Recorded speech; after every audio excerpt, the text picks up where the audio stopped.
Welcome, everybody. This is Tesla Minute, and it's a Friday. I absolutely love Fridays because we have Mr. Brian White joining us. He is so much fun. He's very, very smart. We have a lot to do. Brian, you came a little bit late, made me scared, but there's not enough time to chit chat. So quickly, just say hello. Hello, everybody. Hello. Okay, there is so much to cover today. We're going to be talking about, did Tesla's price cuts work? What happened to the inventory, the profits, and just a few things that happened with our competitors. And we're going to see what they just did. Breaking news, lots of good stuff. Okay. So the first bit of news was that we're following the inventories, and Farzad nicely put out that the Model 3 inventories as of today went up, and there was an increase in that just recently. So if you look at this US inventories, and this is week by week, and if you look at the week that just ended today, you can see that in the last week or two, it started to jump up. This is inventories for Model 3 in the US. And then same thing, but for Model Y, if you take a look at that, sorry about this graph, it's a little hard to see, but it's flat. It's staying flat. The inventories is staying flat. So the question is, what does that mean? And of course, you've got some people saying, well, Austin, we have a problem. Inventory is growing again, less than a week after the price cuts. And so this person will say, these huge price cuts seem to have not helped at all. And here's reasons why he thinks that it's not working at all.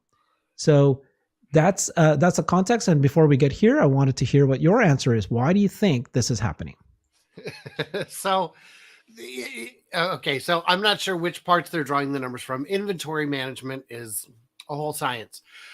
What you see isn't always what you have. There are plenty of times in inventory management where you'll think you'll have two of something and you have none, or you'll think you'll have none of something, you have two. And getting that data from the back end to the front end in the manner we're trying is a little bit of a little bit of phrenology, if you will. It's not an exact science.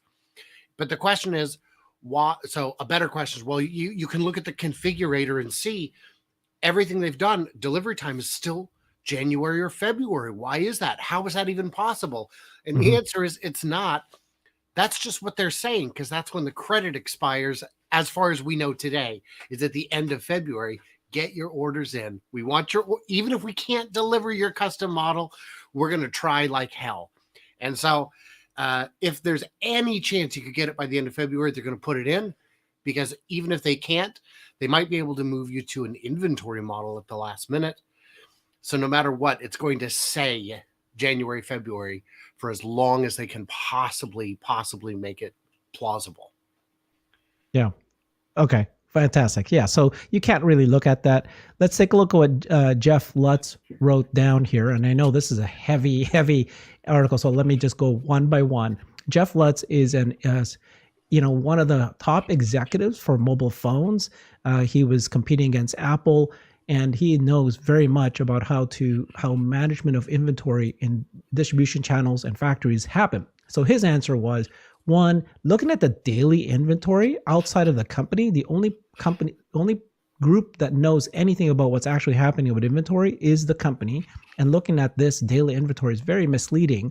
It could be part of their build plan. They first started with the Model Y, then they switched to Model 3 or whatever other reasons. He says the used car inventory building up might not be helping. So maybe there is some truth to that, but you don't know. And then you have to put things into context. So Tesla is probably outputting 40,000 per week. And just like you were saying, the orders and the inventory configurations, and this output will continue to grow. So they're producing tremendous amounts. So, maybe their inventory, which is, their production is so high that it appears that way before they can bring it back down. So, yeah. And at the end of the day, he said, don't ever look at these things and think that they're a possibility at all. So like you said, Brian, the delivery windows for Model 3 is actually in Europe in Germany has jumped from January to March. Now it's February to April. So they're pushing things. So just 1 week in, there's already a pushback in terms of delivery times, like you were saying. And then there's some recent data showing that the price cuts have been a huge success, and the market share grows in China. So research done by by this Dan Ives, Wedbush analyst, They surveyed 500 Chinese EV buyers in mainland China, and they said that 76% of EV Chinese consumers are considering buying a Tesla in 2023. So, and then same thing in Europe. Roland Purchase shows that the sales growth per year is faster than any of its competitor. The gap is actually widening. And so guess what the price cut and the further ramp up will be. And so here's his chart of what's happening in Tesla sales in Europe. The green is Tesla, and the other colors are different OEMs. And you can see that everyone else is falling, but Tesla is rising. So in Europe, thoughts on all this? Yeah. Did you hear? So, there was price cuts in the Netherlands and Germany and China and Australia. Did you hear about Belgium? No. Price went up. What about? Price went up. They increased the price today. Why are we increasing the price? Because it worked. It worked. There is the interest rates are high. That is a problem globally. If that's a problem in the US, surely that would show up in orders in other countries too. It's the same market. It really is. There's going to be differences, but the idea that all these price cuts worked in Europe and Asia, but not in the US, that's crazy. We need to zoom out and understand what we're looking at. The price cuts absolutely did the trick, whether or not we can see them, in our tea leaves just yet. So there's, if the interest rates are acceptable there, they're acceptable here. And there's a lot of people who are, I know a man who runs a number of vehicles for rent on Turo, and he was planning to sell some shares to buy 2 or 3 Teslas to put in his fleet, and he couldn't because the share price went down too much. He's back, baby. He's back because the car price went down more than he needed the stock to go up to get him back in business. Yeah. Lots and lots of anecdotal data. Even my family and friends, I know we can't rely on that, but I think that there's a mind share shift in terms of people realizing that, this massive price cut really did a good number in terms of how people are now viewing Tesla.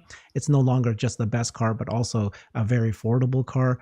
So overall, I think we're pretty confident that the price cuts worked really well. When are we going to hear about this? Do you think that in Q4, which is next Wednesday, less than a week from now, they're going to report Q4 earnings? Are they going to say something about how effective the price cuts have been for the last 2 weeks?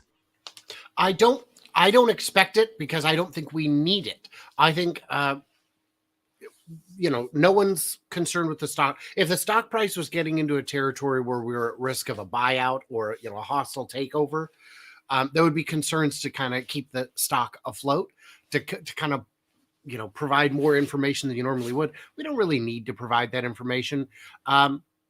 We'll see it show up in the China passenger car registrations, which we already have a bit. We can see what's going on, and it's all fine. These price cuts, the number of people I saw on sites like Reddit and Twitter who said, I will never buy one of these cheap chunks from the man. I'm sorry, you said the price went down?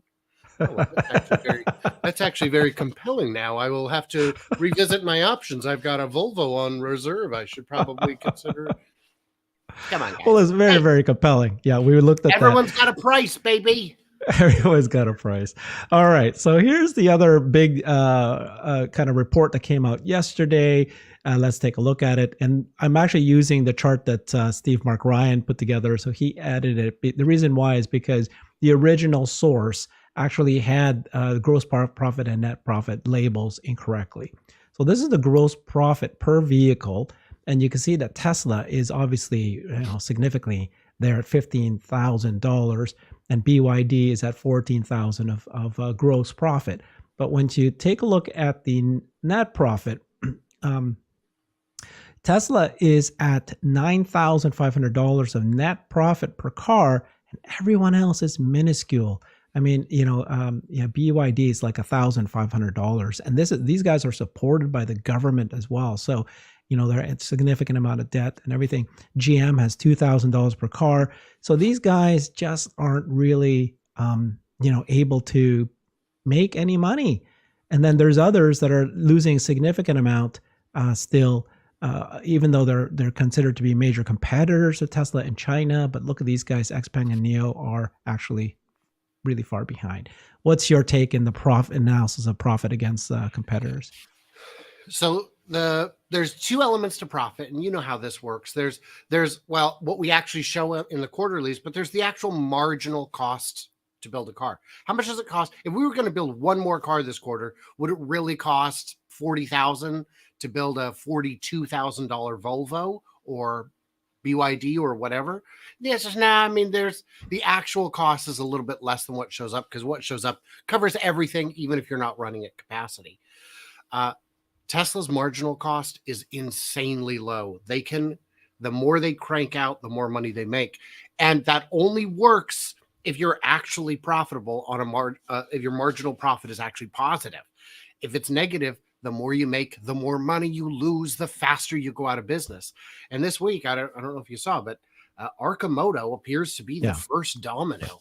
And it's unfortunate. I have my Arcimoto hat. I'm going to have to stitch on a little rest in peace on it. But it's too fashionable. I'll keep wearing it. But it's absolutely true. Nobody's got a margin like Tesla. Nobody builds them. We can see the philosophy being different is something that's absolutely paying off. And yeah, those numbers, if those aren't a wake up call for you, they should be. When it comes to BYD and Xiaopeng and the others who are still losing money, they can do that. They're still, in their opinion, where Tesla was 4 years ago. Right. And that's great. Right. That's great. Do that. Get your market share. Enjoy all the support you can from all the people who will give it to you while the expectation isn't yet there for you to turn a huge profit all the time. Yeah, that's a very, very good point, right? I mean, Tesla is 12 plus years ahead of everyone else. They started a long time ago, and so they've built these plants. They've been working on reducing costs, and so they're able to now show huge profits. So just because we see some of these companies don't have the profit yet, they might be, like you said, just in a life cycle. But there are definitely warning signs. We saw Arcimoto go down. And a lot of people are concerned that these other OEMs, especially the ones with the gas cars, right? Because now you're balancing between your gas car and your EV car. So let me share with you this data point, which just happened again earlier this morning. So an article from CNBC said that GM is going to invest $918 million in a new V8 gas engine engines and this does say EV components, but it's like they are still going to invest in gas engines, okay, in 4 U.S. plants. I had not seen this. This is insane. What are you doing? Mary, no. Mary, no. Well, the reason is, as we all know what's going on, right? They're profitable in the gas cars, and so they need to continue to invest in that, continue to sell that, and they're doing everything they can, maneuvering the government and everybody to slow down EVs, but they can't. It seems to have, they've lost the ability to control that, and so this is, despite their comment that they're going to be all electric consumer vehicles by 2035, they're still putting about $1 billion. And they've made that announcement today. It's the latest example of legacy automakers such as GM having to balance their current lineup with emerging EVs. And then this one happened just like literally a few minutes ago, just before we talk. Wall Street Journal article just came out a few minutes ago saying that GM and LG scrapped their plans to partner on their fourth battery factory. So they've been talking about creating US-based battery factories, and even with the IRA out here, with the ability to incentivize people to make batteries in the US, these guys couldn't make a deal. They've canceled it.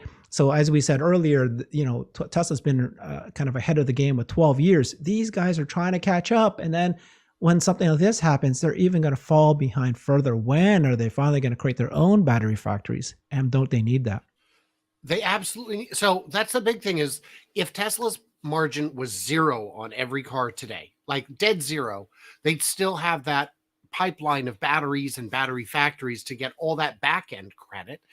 And GM was going to get that kind of credit too. And now they're like, hey, you know what? we need to make some splody juice powered vroom vroom machines. What? It makes no sense. Splody Yeah. juice powered vroom vroom machines, Herbert. Come on. It makes no sense. These battery factories are the absolute key. That's Right. you want to make you want to go to war and you're willing to build guns but no bullets. What? Yeah.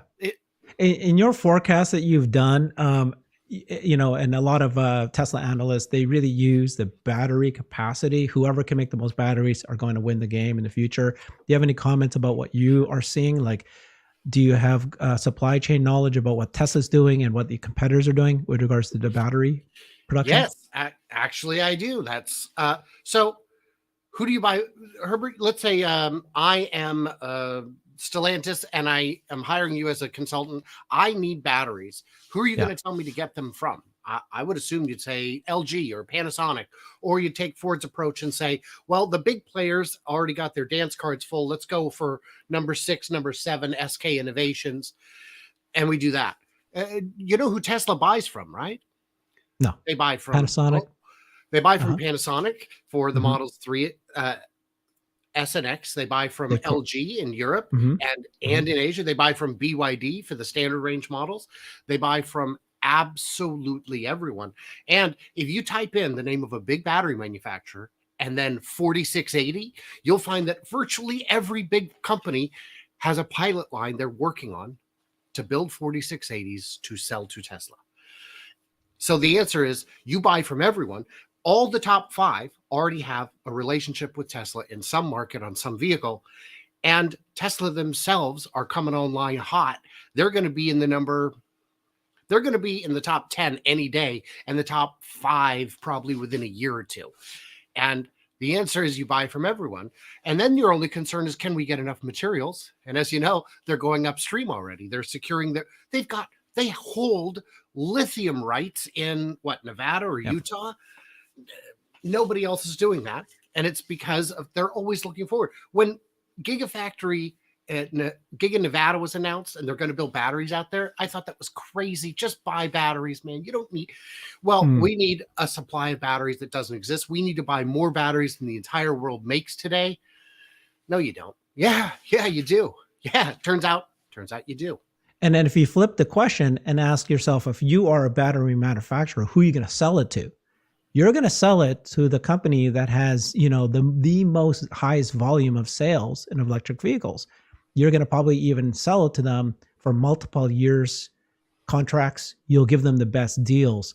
And then after they've been satisfied, then you'll go, okay, I've got extra capacity. If you have extra capacity, and you'll say, I'll go ahead and sell it to the next highest volume vendor. And then there's going to be a bunch of, I love what you said before, right? A bunch of people without dance cards, right? They're going to be left standing without a dance partner, right? I'm General Motors. Why won't you give me top priority in the sale of batteries? Because you just announced a V8 factory. Where's your commitment? You have to act. And that's what's happened. That's why you can't get the best talent. The best electrical engineers come out and say, I'm going to work. Well, but we'll give you more money if you come work for us at Stellantis. Doing what? Is this division going to be open in a year? Are you going to take us seriously? Are you actually trying to make the best car, or are you just trying to make a compliance car? I don't want to work in the compliance car division. No one does. Okay. I'm going to take one extra question here. I think we've got a minute. Are you guys satisfied with current Tesla Semi specs and data? I know you've just did your Tesla Semi analysis. Yeah, I love it. I am so far so good. I'm confident they're working to reduce the weight. I'm confident they're working to reduce the price. Those are the only obstacles, and they're very conspicuously missing. I did see a comment in there earlier asking about production, and I will check with my source, and I'll probably tweet about it later today if I hear back today. Oh, you sound so professional. I've got a source. I don't have a source anywhere. Okay. You guys are my source. It took a long time to get the very few sources I have. Okay. All right, Matt. Thank you so much, Brian. This was great. Have a great weekend, everybody. Appreciate it. Thank you.